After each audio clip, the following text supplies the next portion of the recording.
Okay, so we were talking before about how guys are sometimes expected to pay, particularly if the woman has only really dated men. So what about the car you drive? Do people judge you for that too? Oh, absolutely. Okay. And it's entirely different because before I had the Subaru, I had a Focus hatchback and I had a sports car. Oh, nice. And a sports car, if I drive the sports car, literally I walk into the bar and people are just like, "Oh, look, you know, a sports car. Oh, well, that's cool." Oh, so there's like a little bit of a buzz before. There's a little bit like everybody's just like, well, and I drove a kind of rare-ish. Like you don't see them a lot. It was a 2000 GT. Okay. And it was VR4. And it's just like it's a car you don't see very often. Yeah, yeah. Because it was 97, so it was a little older. Okay. But just like I do with most things, I take pretty good care of them. Yeah, yeah.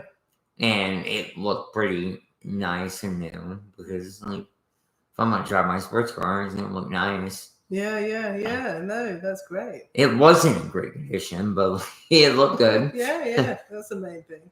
But I still check on it every now and then for whatever reason. About once a year, I message the guy that I sold it to. He's like, "How's she doing?" Oh. And he's spent like $20,000 on this. Oh my goodness. Well, I'm happy because I would never had the money to spend 20 grand on the car, but like because me and that car, and I told him when I sold him, I'm like, this car has seen 7 blizzards, okay? Gosh. And I gave him all 4 snow tires to go with it. That's nice, yeah. Because it was an all-wheel drive sports car, which is kind of rare. Yeah. And every time it snowed, I'm like, this is my time to shine. Yeah, and I just go out and I have fun. But yeah.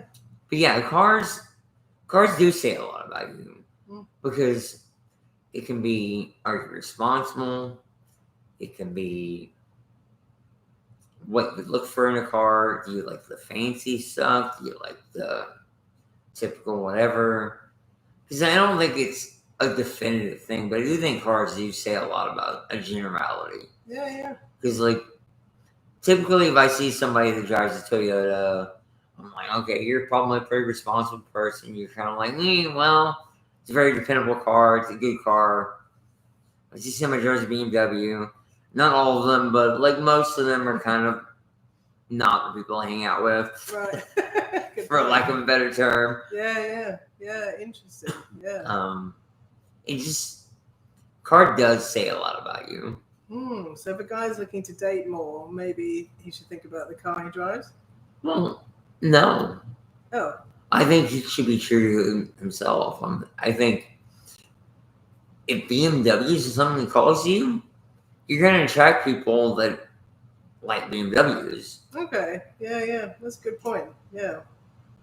I don't really think that there's anything wrong with them. They may not be my type of people. Yeah. But there are plenty of people out there that like BMW people. Yeah. I think you just kind of have to find what is you and go down that road. That seems to align with the things you said earlier about like where to meet women and how to be on a date, just being yourself. Well, because like if your goal is to pick up women in a quantity standard, you're listening to the wrong podcast. Your goal is to pick up people that align with your values, and it's a quality dating atmosphere. Be you. Yeah. That sounds like good advice. Because you aren't going to find somebody quality if you're not you from the get-go. Yeah. And as I said earlier, it's like you can fake it all you want. I tried to date like my ex-wife forever, and she's just that true redneck girl that wants to be out there on the 4-wheeler and hunt deer and do all that. It's just not me. Yeah. It's not even anything I care about. Yeah. And I know I grew up in that family, and that's why I probably attracted her when I was younger, but like I grew way out of that. Right. Because that wasn't me. Yeah. And finally, I realized that. Yeah. Yeah. Think Buddha, Whoever. whatever higher being is being celebrated. Do you think that it's important to have the same religious faith or none with the people you date? I think it's important to have a common ground. Okay. I don't know if polar opposites can work in that way. Yeah. I've seen relationships that have worked, but man, it does seem like a lot of work because I've seen like the sacrifices both sides have made. But Yeah. I think it can work, but I don't think it's a good idea. Interesting. Yeah.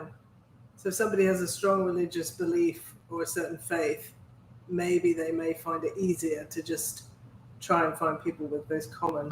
I mean, if you find your quote unquote soulmate, Yeah. and they have this belief and they have the respect that your belief is this, and they aren't pushing your beliefs on you and vice versa, I think that can work. Yeah.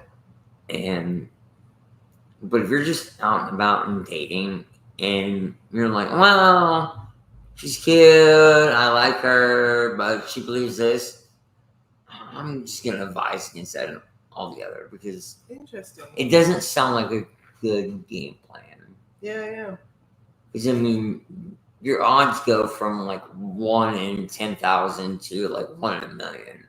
Interesting, yeah. And my person, like, I have no science to back any of that up. But, like, for me, it's just like, how can that work? Yeah. And it depends on what your views is. Because, like, if you're Catholic and you're dating a Christian, it's like, okay, you guys are fine. Yeah. But, you know, if you're an atheist and you're dating a Catholic, it's like, well, are you guys gonna clash the whole time? Like, what are you gonna do for the wedding, etc.? Yeah, good point. Yeah. Like, there's a lot of logistics. It's like, yeah, just debate the logistics before you go down that road. Yeah. Because if they have very different views from you, I guess it is going to come up when you discuss the big questions. Yeah. Yeah. I mean, hi family. This is this guy that doesn't believe anything any of us do. Yeah. But here you go. Have fun. Mm-hmm. It's a great family meeting, though. I always love those. So, I'm like, yeah. Ooh. Because of the tension. Well, I handle it well. I'm just like, I don't really believe in that, but like, I have no disrespect. But I've only had one person like grill me. Oh wow. He was something else. Like, he had me on my toes. I actually appreciated him. I only dated this girl for 4 months, but I told him everything I believed. I was like, look, I believe there's probably a higher power, but like, I don't believe that like there's any set of ways, and like, there's no. I don't see you being omnipotent and saying worship me. Right. I don't see my creator being like, you need to worship me now that I made you. Yeah. Because that seems somewhat childish in my personal views. Yeah. Like, I'm not demeaning any other religion, and it's just like me personally, I'm just like, no, if there is a God, and this will be like the most candid I will be about it, is like, my God would be like, I created you. Don't be a dick, and we'll get along. Yeah. Nice. I mean, and it's as simple as I can put it, and that's a very well rehearsed way to say it, but like I've said it a million times, because religion comes up all the time, and I think it's important to talk about that, actually. Do you think?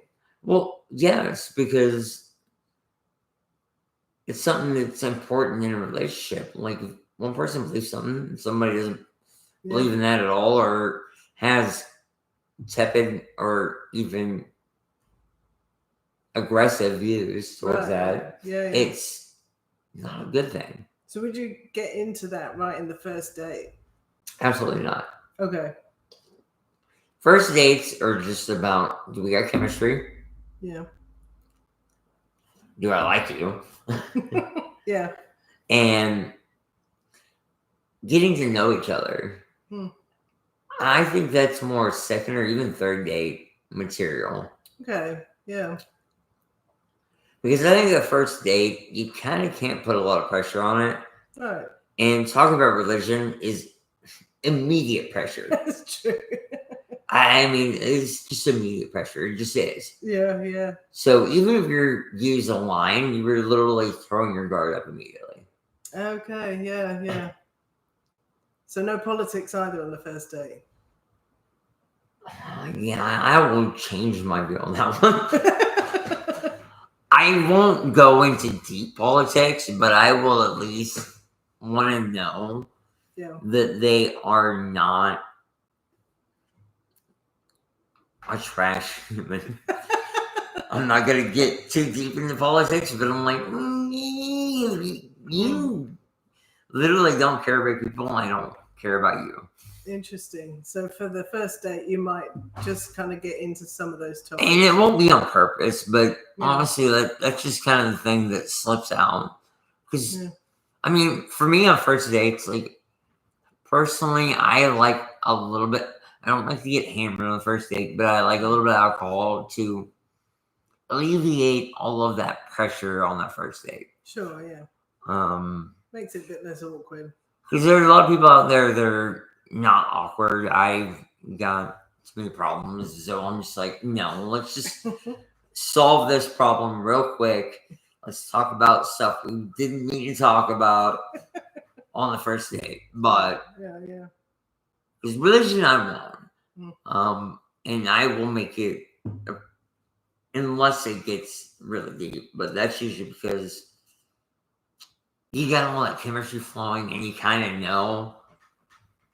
Yeah. But for the most part, religion is usually hands off first date. Okay. Yeah. But politics, yeah, get those out of the way. Right. Okay. So would you also be trying to find out what she's interested in to maybe plan a second date, or what's your go-to topics on that very first date? I don't have go-to topics.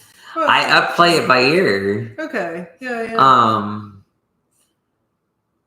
They're interested in whatever, like miniature golf. I'm like, okay, let's go. This, like, just random, like, take something from that first date. Yeah. And turn into something else. Like, she likes nature. It's like, well, there's a hiking trail this way. Mm-hmm. Nice. It really, like, second dates are really all about, like, okay, we both know each other now. Yeah. Let's kind of figure out a way. Let's find our common ground, because no two people are exactly alike. Yeah. But let's find a common ground. Let's expand upon that part. Mm-hmm. Yeah. Interesting. I personally never like going to the movies for a date because you don't really talk that much. Well, on like first dates, movies are terrible. Right, yeah. Second dates is situational. Third dates are usually the movie, but at third dates, it's socially acceptable. Hey, we're sleeping together after this date. It's just kind of, and that's all movies' fault. Like, that has just been movies things, because honestly, like, that isn't my rule at all, actually. No. No, I'm actually kind of like, I try and wait like a month if I can. Okay. Wow, that's interesting. Yeah. But that's a new development. Like, that's only happened in the past like 3 years. Okay. Because it used to be I sleep with anybody whenever. It was just like, cool, fun. It sounds great. Yeah. But I want more value out of it. Yeah. And I feel like my patience is very rewarding, because it is always better, and it is always more affirming that you're making a good decision. Yeah. Because I've had several nights where, like, it could have ended in the coitus. And like not even 2 days later, was like, I am so glad I didn't go down that road. Wow, really? Well, because me personally, like, it means a lot to me. Right. It does. Yeah. And then I'll question all my thoughts, and I will question my judgment. Versus if I don't, I'm like, I mean, stop with her. It's fine. Okay. Yeah. So it kind of keeps the relationship at a different level if you haven't had sex. Absolutely. Yeah. Because it changes a lot. It really does. Like, people don't want to admit it. Well, actually, most people do admit it. But, yeah, like, it really, once you sleep with somebody, like, you have a connection, especially if it's good. Because when it's good, it's a fucking problem. But, that's really, I find that refreshing, but also somewhat surprising, because I had thought naively that for guys, just getting sex is a great thing, and it wouldn't change their emotional connection to the relationship. I can't speak for other men, but I can speak for me. Like, the second I sleep with somebody, I'm never forgetting that person. And on top of that is, I'm going to have a connection to that person probably for the rest of my life. Wow. Amazing. I only have one person, I forgot her name. And literally, we were both slosh hammered. And it was one of my 1-2 night stands. Right. And I'm not particularly proud of that one, but she was from out of town, and I had to kick her out because I literally went on a weeknight, and I had to kick her out at 6:30 in the morning at my house because I'm like, I gotta go to work. Yeah. And I felt awful. She was passed the fuck out. Like, she was drunk. And, like, I was drunk too. Like, we both were back at the house. We were both that drunk. Yeah. Like, my car was nowhere to be found. And the reason I had to wake her up so early, because I had an hour to get to work, but I had to ride my bike. It's only a mile and a half, but still. Yeah. My car was not there. Yeah. So it's a messy night. It was totally a messy night. But she was passed fuck out, and I have one of those stupid automatic beds that kind of, like, folds up. And she wouldn't wake up. So I put it in the most awkward position. And she flips the fuck out as I'm putting it in this. Like, what the hell is happening in the bed? I'm like, I'm sorry. I'm really sorry. You wouldn't wake up. I, like, shook you. And I did, like, the years of stuff. And then I moved the bed. And that was the only way. But she flipped out. Like, she literally got out of the bed like the world was on fire. That's hysterical. Oh my goodness, what a thing to happen. Oh, and I kind of felt bad afterwards, but I was like, look, I didn't know how to wake you up, but you got like 15 minutes to leave. Mm-hmm. And this is one of those situations like where you buy an Uber home. I'm like, no. No, I'm not. Yeah. I don't remember your name. And wow. And call it a dick move, but like she instigated that entire night. That was all her fault. Oh, okay. Interesting. Because like I did make the first move because I told her we were playing my hangout in Kansas City was an arcade bar. Okay. It's like, hey, come over here. We need an extra person. Oh, and nice. Her exact words is like, hey, I ain't got nothing better going on tonight. I'll come over. Mm-hmm. And then I really don't remember a whole much rest of the night. I just remember that she was literally that passive. And I do remember it's like, where's your place at? Because she's like, she was from Nebraska. I was in Kansas City. Okay. And she was in town for whatever. And she's like, where's your place at? And I'm like, it's like a 10-minute Uber ride. Yeah. And she's like, we're going there. I'm like, Wow. okay. So she was on a mission. Well, yeah, she's not out of town. She's the land. Just wanted to get it done. Mm-hmm. And like, I think it worked well, but like, it was a little like for her, anyways. For me, like, I got nothing out of it. Oh, wow. I was that point in the night. Like, if I drink too much, like, I'm not getting off. It's just not happening. Gosh. So everything you're saying seems like the reverse of what I would expect to hear from the guy. Yeah. Again, She's nice. not typical. Well, I mean, I don't know. But like for me, like if I had a lot to drink, I'm gonna enjoy myself. Like I might have all the fun in the world, but like there's gonna be no climax at the end. Because the more I drink, and I think that kind of is why I am the drunk I am. Yeah. When I drink a lot, like I am the responsible person. Oh. But at the end of the night, like trying to have sex, you're just like, ooh, are you getting off? You're getting off. And it's all about being in my own head. And I know that's the problem. Right. And I've worked a lot on that actually. Like I've actually done really good at like being able to get off more frequently because when I first went back in the dating world, like post ex-wife, like it wasn't good. Okay. I've only had one encounter sexually on the first night we slept together that I got off.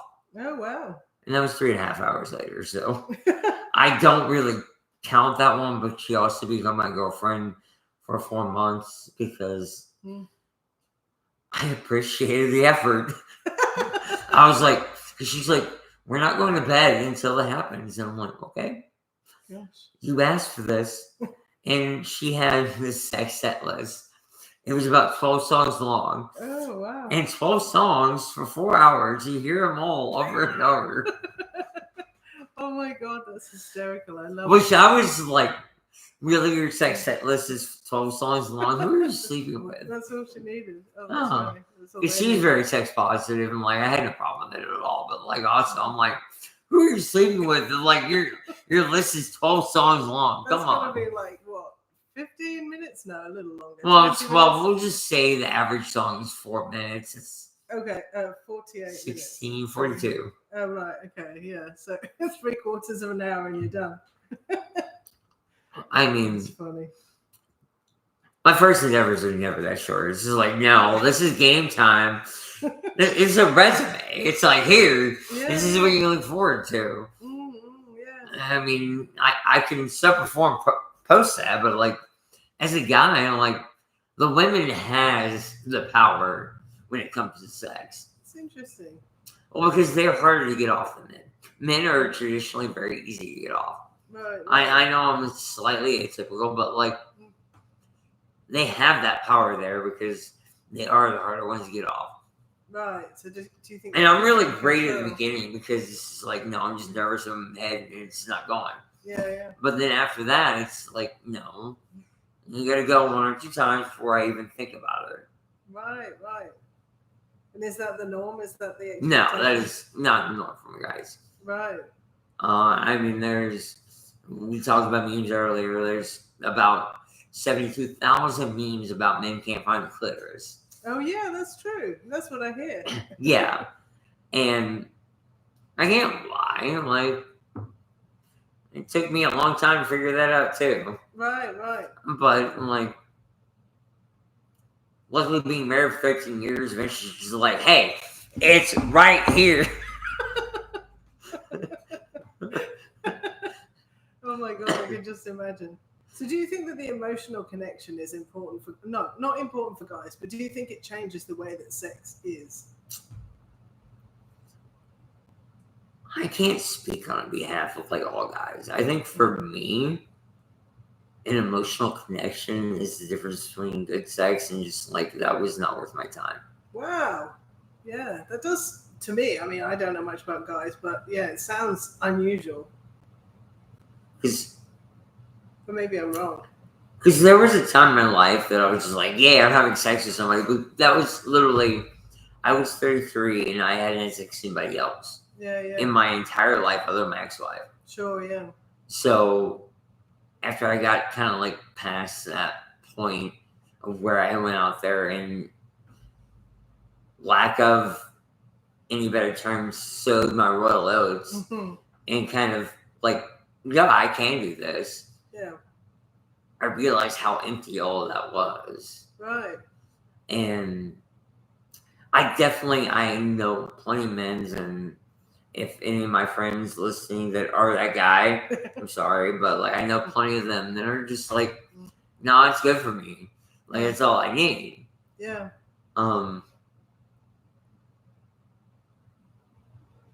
It's not for me. But I do know men that are just like, oh yeah, I slept with her, and I slept with her, and I slept with her, and I slept.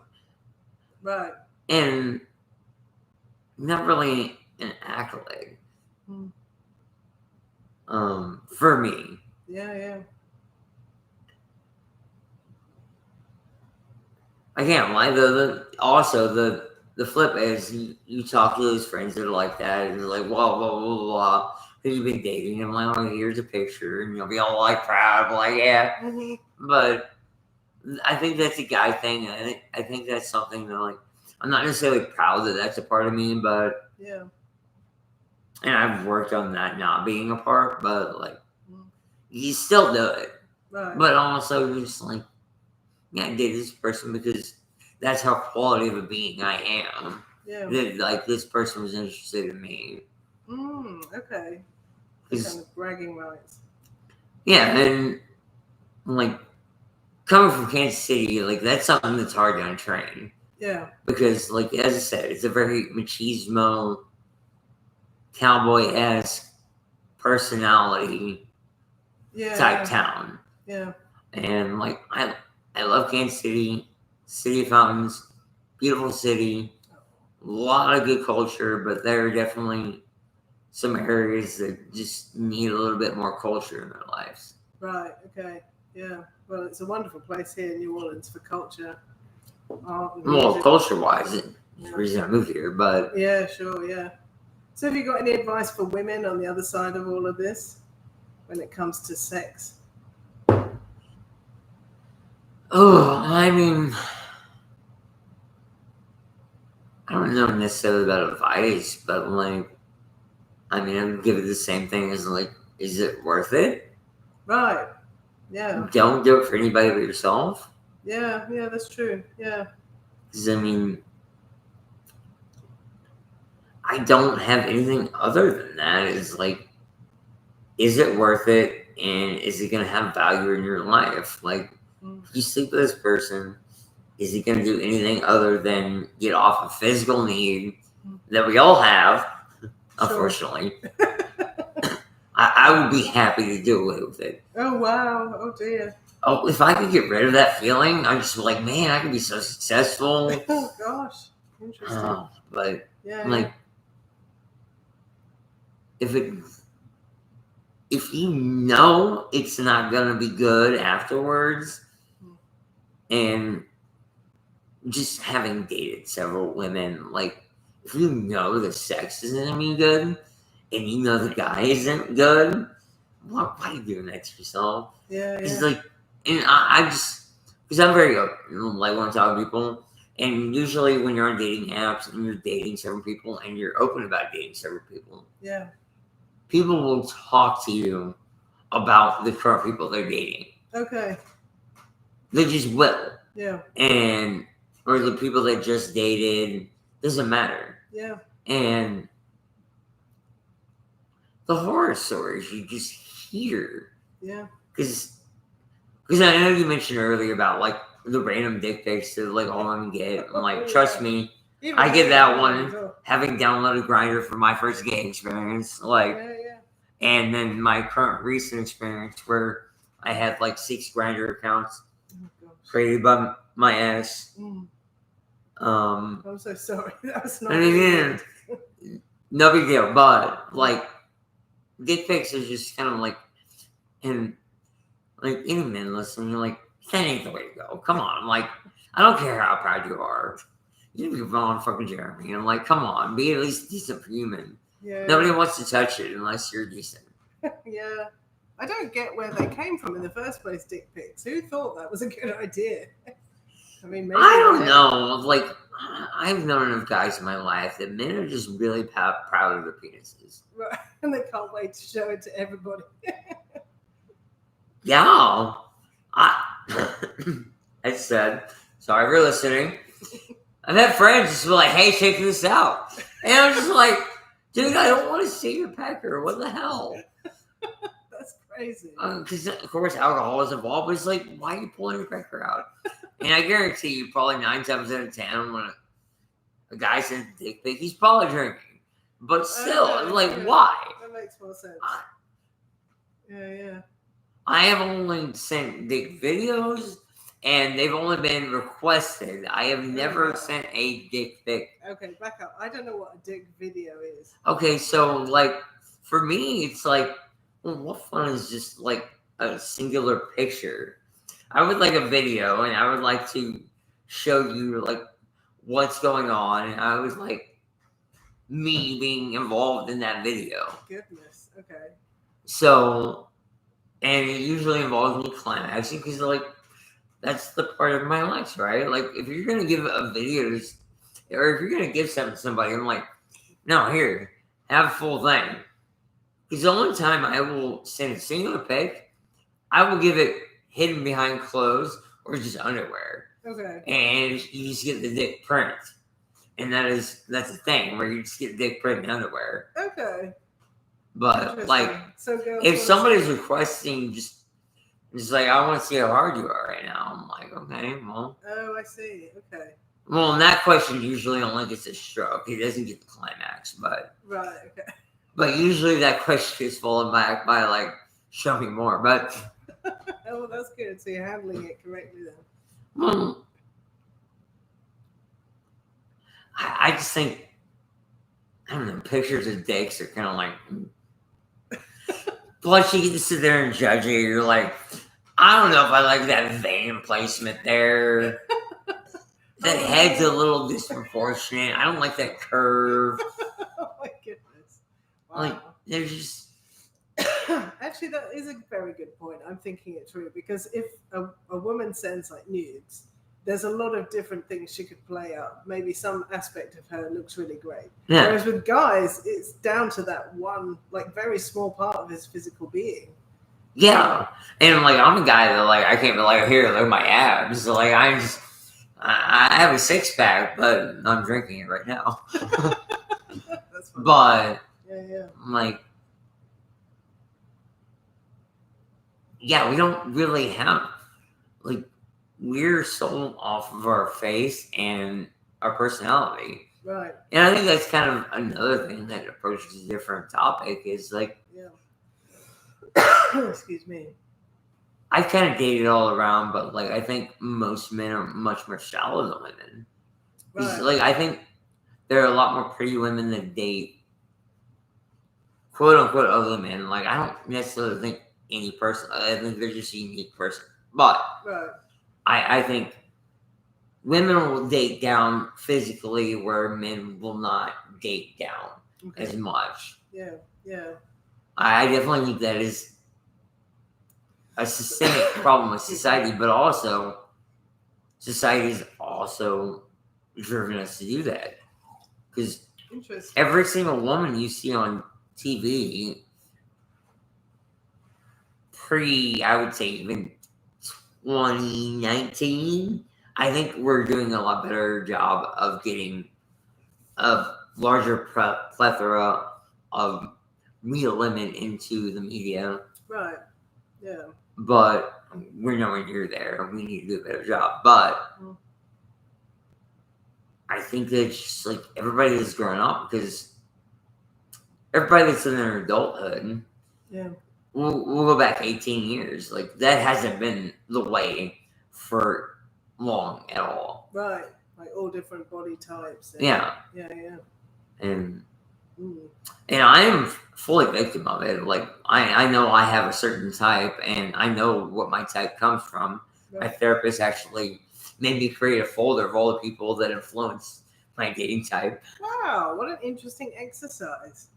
I actually really like it. She's like, but she had me do it because she's like, you need to know why you think the way you do. Right. Okay. And I know why now. Yeah. And, like, I appreciate it. Like, greatest therapist in the world. I wish we could still hang out. But she's in Oh. Kansas City, and Yeah. she knows me. I'm an in-person person. I'm not necessarily great at video. Yeah. So what was the influence, if you don't mind me asking? Was it like from childhood or more recently than that? They were, I would say, 90% short-haired, strong, smart women. Right. Okay. Yeah. Yeah. So you have that type. Yeah. Yeah. I still have the folder. I'll show it to you off camera. But oh, wonderful. Yeah. Everybody should do that, really, and think about where's that type come from. Yeah. And what are they looking for?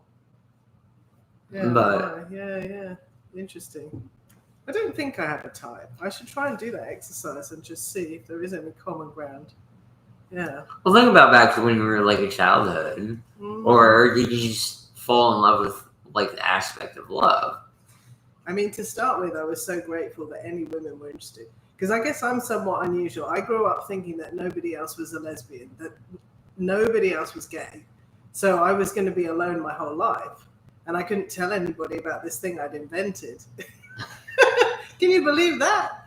I mean, it seems so much more accepted now, but somehow when I was a kid, it seemed to be concealed. I didn't realize there were gay people anywhere. But isn't that...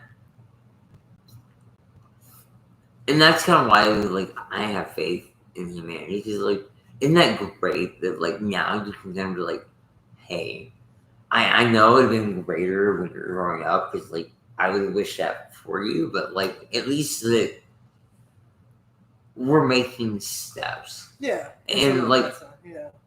I know society is moving fast, as 90% of us would like, but you can still look at that and be like, society is moving a little bit forward. Yeah. No, because it is. Yeah. I know you living here in New Orleans. Is that something you were even worried about as somebody, like, oh, you like women? Is that something that you doesn't were... even come up? I mean, if somebody was like that, you'd think they had the problem. Exactly. Yeah. And if I were around, like, I wouldn't have a problem with them. Right. Yeah. Thank you. Yeah. And so I'd be like, oh, where do you get up? I'm like, we won't get into New Orleans politics, but I would tell them where to go back to. Oh, right. So yeah, we do live in the South. There's a couple areas real close to here that would have those views, but yeah, and some things do feel like they're going backwards, particularly for trans people, and I'm really worried about that. And how does it affect anybody? Right? I mean, like, it just doesn't. Where do you get off caring about somebody else's life decisions like that? Yeah, it's very weird. I don't understand it. Because my biggest thing is, like, if it makes you happy, I'm 100% backing you. I don't care. Yeah. I don't even care if I like you as a person, but if you're doing something that makes you happy, yeah, and as long as you're not affecting other people, I'm cool with it. Yeah. But then there's these people that are happy making other people unhappy, and it's like, yeah. Okay, so I do have a problem with that, because my eliminating factor is, like, as long as you're not affecting other people, I don't care what you do. Yeah. And I think you're right, yeah, and they do need to question why it bothers them so much as well. Like, is there something deep in them that they can't face, It disheartens me, really, because why? Yeah. Why? Mm-hmm. But yeah, because none of that should mean anything. Like, go do your thing. Yeah. Go over here, believe you want. Chastise the people that are in your group, whatever. I don't really condone that either, but, like, if they go to your group gathering, they can understand that. But yeah, why are you getting out of your group, and why are you trying to affect society with that? Yeah, that's a good point. Yeah. I'll get angry on that one. We got to change subjects. I'm sorry. Well, I mean, thinking about my type, I guess to start with, I was just grateful if a woman would make the first move, because I never thought that anybody would. And then the first few times that happened, I guess I thought, oh, wow. So it's not just me. There are other people who are going to be interested. So, yeah, to start with, I didn't have a type at all. It was more just that they were interested in me. And then Yeah, I mean, over the years, I think because I'm quite tall as well for a woman, that's an interesting one. I'm not saying I've always gone for people of the same height, but I always have to think about the impact that's going to have. It's quite unusual to find a woman who's as tall as me or taller. So physically, yeah, they've been kind of different. Yeah. Well, that is an interesting question because I have my own views on it. I'm like, actually, like, what is it like being the tall lesbian? The tall lesbian. Well, I don't particularly want to dominate or be butch, so I guess I have to style it out in a different way. I kind of try and go with like girly, and somehow you can still be tall. Because if you think of a guy with a very kind of tall girlfriend in heels, sometimes that kind of works. Like he can be, shorter, and maybe he might not even be all that attractive, but he's got like a very, glamorous woman who could be towering over him, like a supermodel. I'm not saying I look like a supermodel, but I go with that kind of energy, I suppose. Um, but yeah, no, it's funny because some of the people I've dated have been quite a bit shorter than me, and yet they've worn the pants. They've been in charge in a lot of ways. Yeah. So, Well, I dated both. I dated a 6'3" woman and I dated wow, a 6'3". 4'9" woman. Oh, 4'9". Gosh, that's very Um, little. It just changes the dynamic. There's different things you can do with both, but like I don't really think the only thing that's weird is like kissing, because Right. like there's because both the 4'9" and the 6'3" it was like okay, I gotta literally like tiptoe up. That's Mm-hmm. why I have 2-inch lips on my dogs now. And the 4'9" is like I'm just gonna lift you up here. Oh, that's cute. Or because she was short and see, it's just like lift her up, and it was just much easier. But I also felt weird because every time I went to kiss her, I'm like, I'm not bending down that far. My back is gonna die. Because I was 35 at the time. I'm like, look, Oh. I'm getting old. I'm gonna lift you right. It was easier than hurting my back. That's nice. Yeah, yeah. But Gosh. But do you think people normally find it more attractive or more of a turn off when people are tall or shorter than you? I don't know. I mean, so far the people that I've dated who are a lot shorter than me, they already were compensating. They had that kind of feistiness because everywhere they went. Short people have feistiness, which I love. Breaking news. A lot of people would not take them seriously wherever they went because they're a short woman. Yeah. And then they would have to be very assertive. So I guess that came into the relationship as well. Yeah. But weirdly, I've always been the breadwinner. I've always felt like I had to provide financially. And I guess that's a pattern I want to question. I think it's a valid pattern to question because, as I mentioned earlier, I am very adamant about a relationship being 50-50. And I'm not saying 50-50 every year, every day. I'm saying in the end 50-50. Yeah, yeah. I think both people have to provide, and there can be a breadwinner, but the other person has to provide other attributes that make up for that. Right. It's like, okay, well, I'll be the planner, I'll be this, I'll do that. Yeah. Because money is just a number. As long as you guys have enough together to support your lifestyle, that is perfectly fine. Yeah. It doesn't matter how much you guys make as long as you're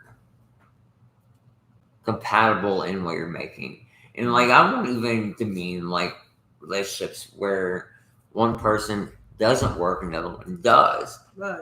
But there still has to be a value of what the person that doesn't work does versus the person that does. That's true, yeah. Because I've debated that relationship before. I have actually been questioned on that relationship. Yeah. And I think you have to set expectations for that. Mm.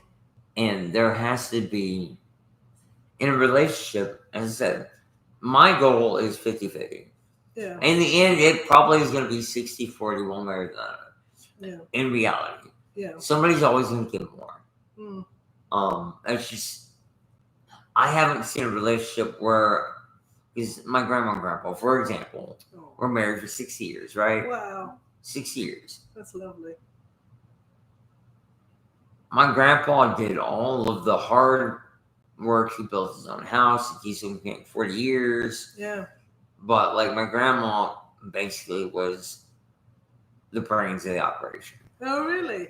Which was ironic is when they passed, my grandma's body failed and my grandpa's brain failed. Oh, gosh. But both of them coexisted for like 5 years together, Wow. covering for each other Yeah. because they both had a working body between the two of them. Yeah. Interesting. Yeah. Which is beautiful in its own right. Yeah. That they were so compatibly matched that even though both of them lost half of themselves, together they were still full. Wow, what a partnership. But then my grandma passed, and it didn't last long for my grandpa. But like, oh, I'm sorry. It's still beautiful, and like, yeah, it was beautiful, and like,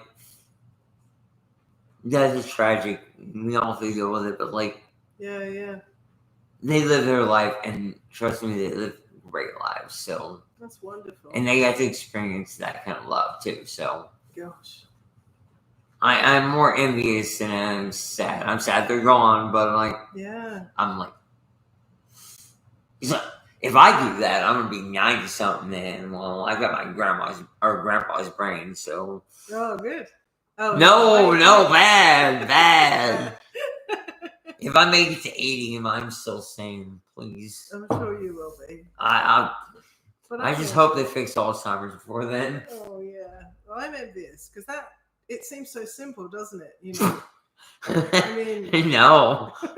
I mean, you were married for 20. I mean, I was with the same woman for 20 years. We got 20 years. Civil partnered as soon as you were legally able to do that. And then later we were able to convert it to a marriage. Well, because same. Because I was only technically married for 3, but I was with her for 13. And okay, yeah. So it was a marriage. I mean, if you're monogamous and you live together, like yeah, pretty much like it's a marriage. Yeah. Like, and there's a reason I tell people I'm married for 13 years. I'm like, it's just a piece of paper for me. I don't care. Yeah, exactly. But we got in all actual legality terms, I've been married for 3 years. I was with her for 13. But right, I mean, you act married, don't you? And I mean, thinking about your folks, your grandparents, it sounds so lovely. I'm kind of jealous that we don't do that anymore. Like 2 people just commit, they build a house. You know, they. I think they're very atypical of the generation. Really? You think? Yeah, I definitely do. And I don't know if necessarily they would make it in today's current society because, like, right. they had lots of problems, but they worked through them because it was cliche not to. Right. But also, is that okay? Like, if you're not happy with your situation, you should be able to change it. Right. Yeah. Because I don't know what went on. They look super happily married. Yeah. But they had a lot of hardships. And I mean, the number one hardship was, their youngest son committing suicide. Yeah. When he was 23. Wow. So I can only imagine how hard that would be on a relationship. Yeah, absolutely. Gosh. That would be rough and heartbreaking. Yeah. I don't think you'd ever be the same. My grandma never was the same post that.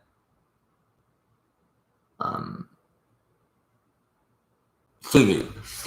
Another subject. I mean, yeah, no, I'm so sorry that you dealt with all of that. We've all moved by it. Like, it's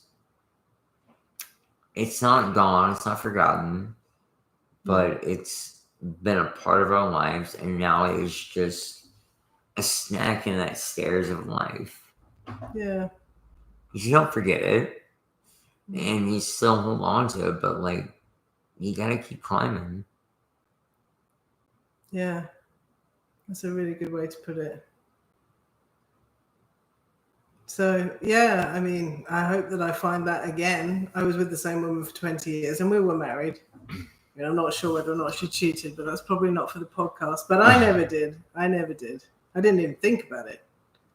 I don't know if I'm even capable.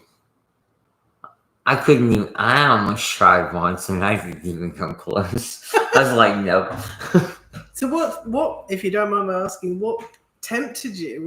Were things going badly in the marriage, or was it just some opportunity? You think, oh, it wasn't even the marriage. Like the marriage is like, no, it was signed, sealed, delivered. I'm married. Like I'm Right. done. Yeah. No, I had a girl that was I knew this before I even started dating her, but like she was being very shady, and Oh wow. I was very tempted. It was like, well, if you're gonna be out there being shady, I'll go out there and be shady too. But Yeah. it was more of like, let me get back to you. Right. Yeah. Well, that And makes sense. Yeah. I couldn't pull the trigger. I'm like, no, that isn't who I am. And I literally have the same point on cheating as dating. It's like, what the hell good does it do?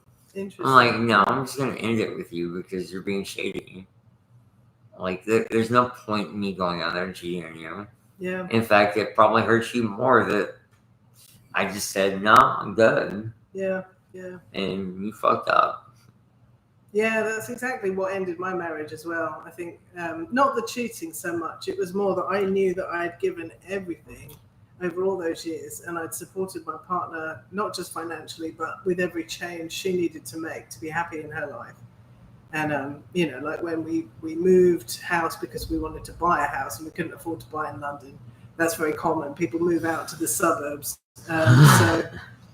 We moved when I had a job to go to, but my wife, Barbara, decided she was going to take a career break to kind of find herself. So I supported all of that financially. And then she got a job at my company, actually, because my boss, found out that my wife was out of work. So she wanted to kind of help. He wanted to kind of help. So, I felt by the end of the marriage that I'd given it everything. But then when I wanted to make a change, because I think I realized that I needed to completely change up the career I'd been doing and get into something more creative. That was when it seemed like the marriage wasn't really there for me. I asked for something and it just wasn't, for some reason, available. So I walked away feeling like I've done right by my marriage. I've given it as much as I could, but I'm now making a sacrifice I'm not prepared to make. I guess the only kind of weapon you have at that point is to say, well, the marriage is over, and withdraw your efforts. So I'm sorry that I had to, but I'm not sorry that I did it. I don't think you should be sorry for either, to be honest, because I resonate with that entirely, and I have said that exact statement, but I've come to grips with I'm not sorry for either. Right. Because we weren't meant to be together. I don't know the story fully enough to say you guys weren't meant to be together, but my best guess would be you weren't. Right. You could be right there. Well, it's hard to say. But you got to be separated long enough. Because how long has it been now? Gosh, I mean, we probably properly separated 2018. I don't even know what year it is now. 2020. Has it really been that long? It must be. The divorce was... Because I thought it was like a year and a half when you first moved in here. I mean, that was when we did the divorce paperwork. Yeah, you're right. Oh, okay. But the separation and the fact we knew it was going to happen was way before. Okay, so that would be 5 years? It must be. Yeah, I guess it is. Yeah. It's flown by. Crazy. And then... Because, I mean, my divorce papers are somewhere, I think, 2015, I think it's 2016, actually. November 4th. I know the date. I call it D-Day. Divorce Day. Divorce Day. So that was I had a lot of fun my divorce day. What did you do? I left the courthouse straight to the bar. And I made a lot of friends because I told everybody, I was like, I got divorced today. In the most drunken fashion I could possibly do. It's got to be done. And I made a lot of friends that night. Wow. I'm still friends with a lot of them on Facebook right now. That's cool. And it's also November 4th is also the day I moved to New Orleans. Wow, the day you got divorced. Yeah, so that day's coming up. Yeah, we should. You're welcome to come. Well, I am celebrating. I celebrated that day every year before I came here, and I am most certainly celebrating it now. Fantastic. That's You're great. welcome to come out for the Thank celebrations, but Oh, I will. That's we'll keep on topic. Nice. Yeah. Yeah, so divorce is a weird one. I don't think I've ever celebrated getting divorced. I think I just felt kind of sad. So maybe I should get to a happier thought about it, really. I mean, for me, like, I knew it was over in June and we didn't get divorced until November. Right. And it only took me 6 months to realize how much better off I was without her. Right. Wow. Like, I was just like, oh, wow, I don't have to do this. Yeah. I don't have to pick up 72 beer cans every day. Oh, bless you. I don't have to fix this stupid water heater. Wow. I gotta get on the roof and try to figure out where the roof leaks come from. Mm-hmm. None of this stupid stuff that, like, Yeah. like, I did a lot. Yeah. And, like, I didn't do anything extra because, like, I already did my own laundry because she would do the laundry, but she would only do it, like, every other week. And I'm like, I only got, like, 4 pairs of clothes I wear that I love. Because, like, I've got lots of clothes, but, like, yeah, I've got my weekend outfits and I've got my non-weekend outfits.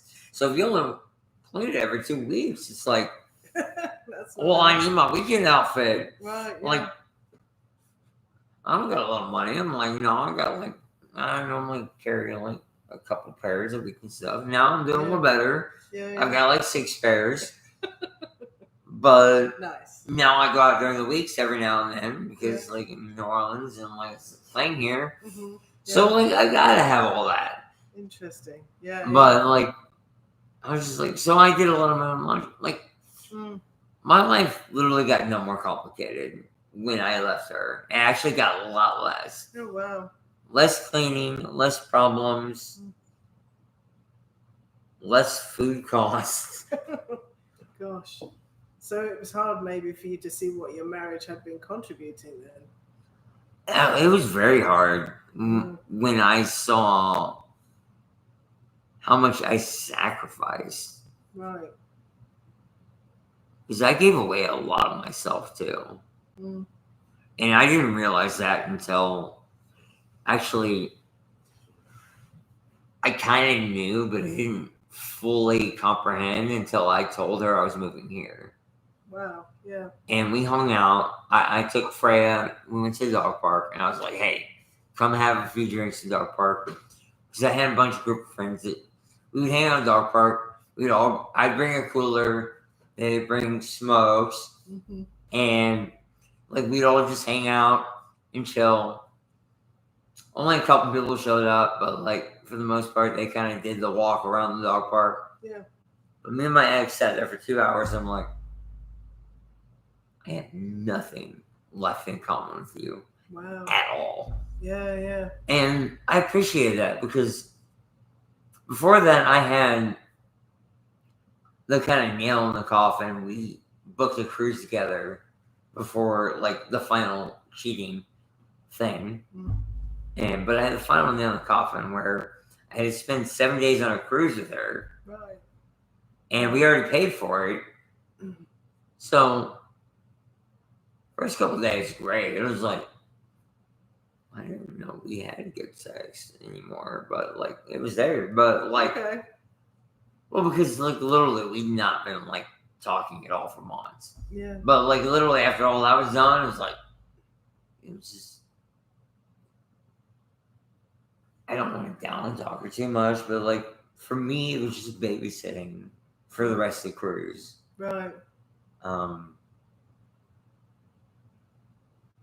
And then it was also her being mad at me because I'm like, you're being a shithead to everybody. Right. That makes me a bad guy, but. Huh? Pause. Oh. Pausing. We'll be back. I got beat. Oh,